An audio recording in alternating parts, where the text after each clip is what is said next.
Good morning to a brand new day. Time to learn and games to play. Learning things is so much fun. Learning is good for everyone.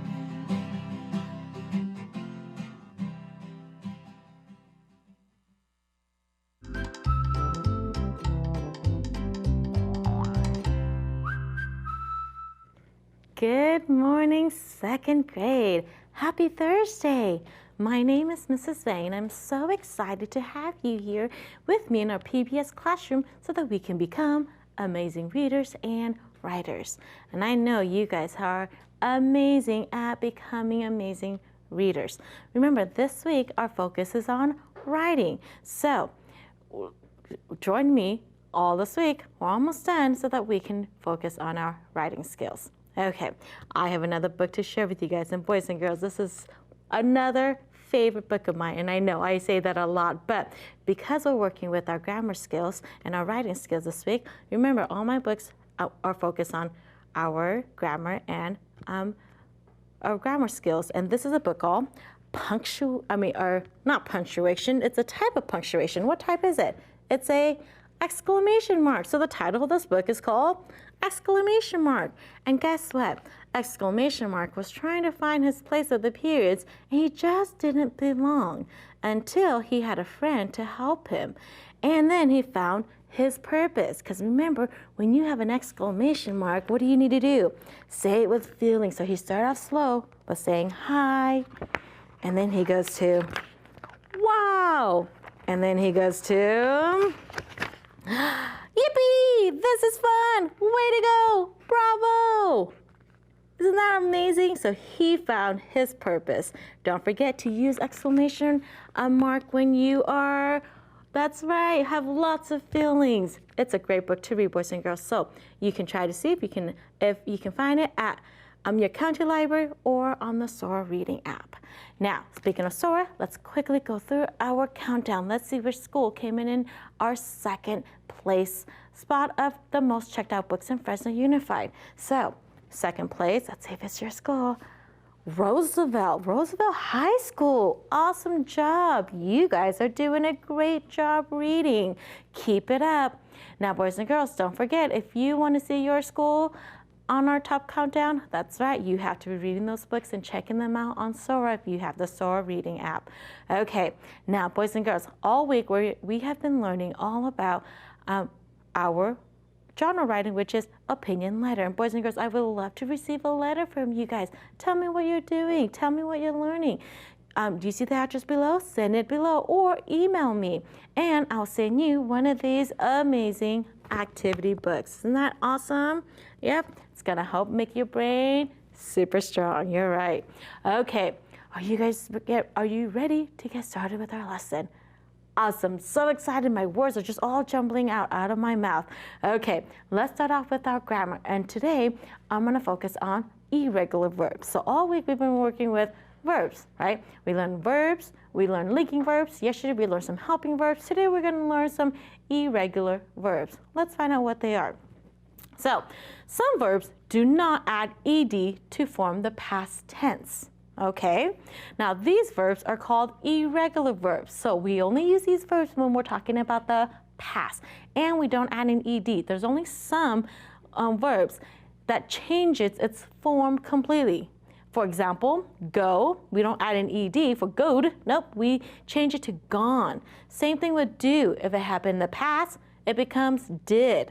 See became saw, say becomes said, tell becomes told, give, not gived, but gave, sing becomes sang, sit becomes sat, come become come, came, run, ran, hide, and hid. So these are what we call irregular verbs because they don't follow that rule of adding an ed to the end. Okay, so let's practice with some sentences. It says here, the instruction says, make an X if the verb is not correct. So let's see if it is correct. The first sentence says, help me read it. The birds came to a meeting. Now, was that the correct form of the past tense of came? Of come? Yes, the birds came to a meeting. So I'm going to put a star next to it because it's correct. Let's go on to the next sentence. It says, the king gived out the colors. Oh, do we say gived? You're right, we do not. What do we say? The king gave out the colors. Good job. Okay, let's continue. You guys are doing awesome. The birds runded to get the colors. Oh, do we say runded? Yeah, that does not make sense. You're right. Let's cross it out.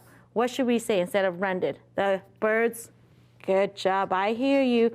Ran to get the colors. Okay, let's continue. One bird hid. Did that make sense? Yes, it did, because the irregular word for hide is hid. Okay, let's keep going. Number 5, he sitted in the bushes. Does that make sense? Nope. Let's cross it out. He what? Good job. I hear you guys nice and loud. He sat in the bushes. Okay, last one. The birds singed about their new colors. Yes or no?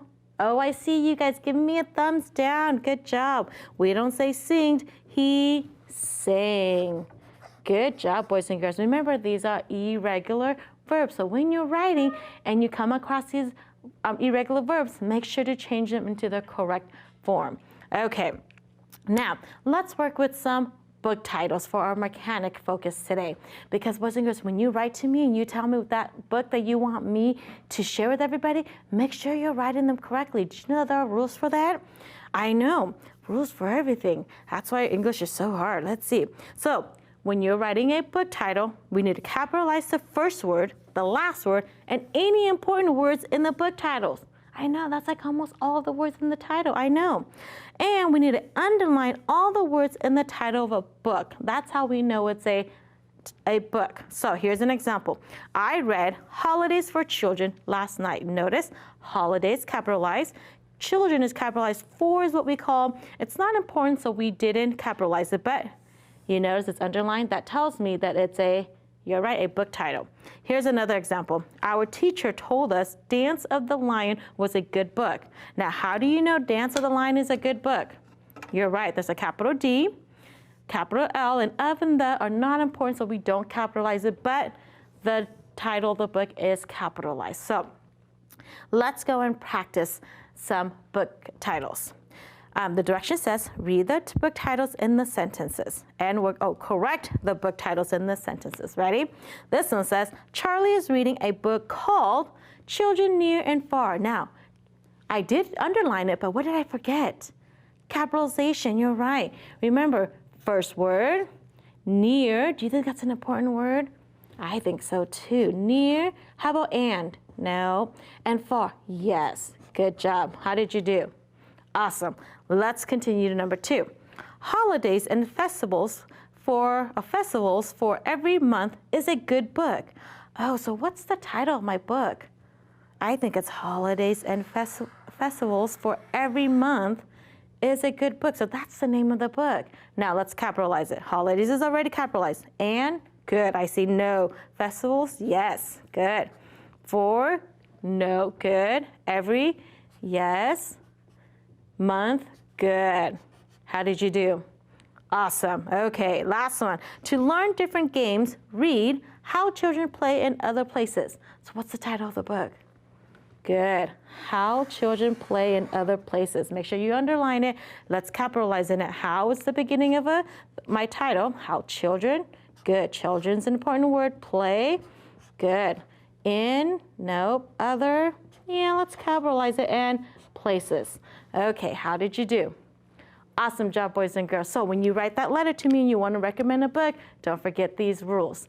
Okay, now let's go into our genre writing. And this week we're focused on, good job, opinion letters. So let's just quickly go over what an opinion letter is. Because it is a letter, we still follow all the format of a letter, right? You have your heading, your greeting, your body, your closing, and your signature. But it's an opinion writing. So you're going to write about an opinion, something that you think or feel about a topic.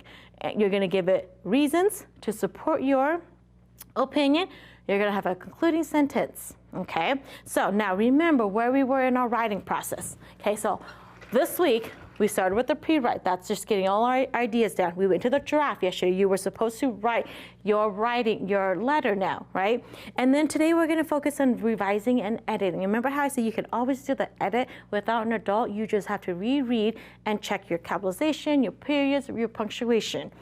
And then the final step is to publish. You're going to rewrite it so that it's so that your writing doesn't have any error. So let's look at what we did yesterday. We did a lot of work yesterday. So yesterday, remember, we took Carrie's graphic organizer. Let me put this up. Okay, and then she wrote her writing, right? And then she was ready to edit and revise with the teacher. And remember, you can also edit by yourself while you wait for an adult or your teacher to help you, okay? So I have my red and my green because I'm gonna help her revise this letter. Green is gonna be for revise, red is gonna be for edit, okay? So if I'm looking, remember, what did I always say we need to start with? Because what did she forget? You're right, she forgot her date. So I'm up here, I'm just gonna write date so that she remembers, okay? And then she wrote, Dear Mr. Walters. Oh, guess what she forgot? Just like our book from the other day, all those uppercase letters were neglected. Walter is a proper noun. That's an edit, so we're gonna use my red for that. Now, last week she did indent, so good job, Carrie. Last week I went to City Park. I think we need to have a park cleanup day. Now, the park is messy and things are broken. Now, what's wrong with that sentence?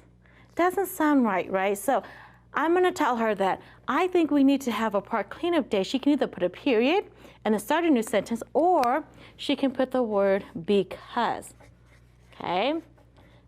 I think we need to have a park cleanup day because the park is messy and things are broken. Does that sound better? Yes, let's keep going. A day of working together to clean the park will made it a better place. Oh, does that make sense? No, it will what? It will make it a better place. And I'm gonna say, don't forget, place, and this is a tricky, I wanna remind her, don't forget that, what we learned about that soft C, C-E says S. So this is how you edit and revise, boys and girls. You see how there are some words I added to make it make sense, we're revising it, and some, what we call editing to make it her punctuation, her spelling correct, okay? Now, we would continue with her and edit and revise, and I'll show you what that looks like tomorrow, okay? So don't forget to come back tomorrow. And so boys and girls, tonight, that's right, go and edit and revise your writing, and I'll see you back tomorrow so that we can see what her final paper looks like. Have a great day. Bye-bye.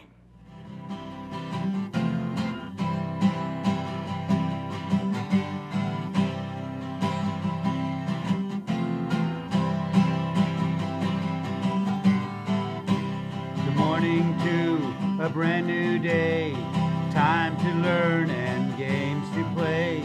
Learning things is so much fun. Learning is good for everyone.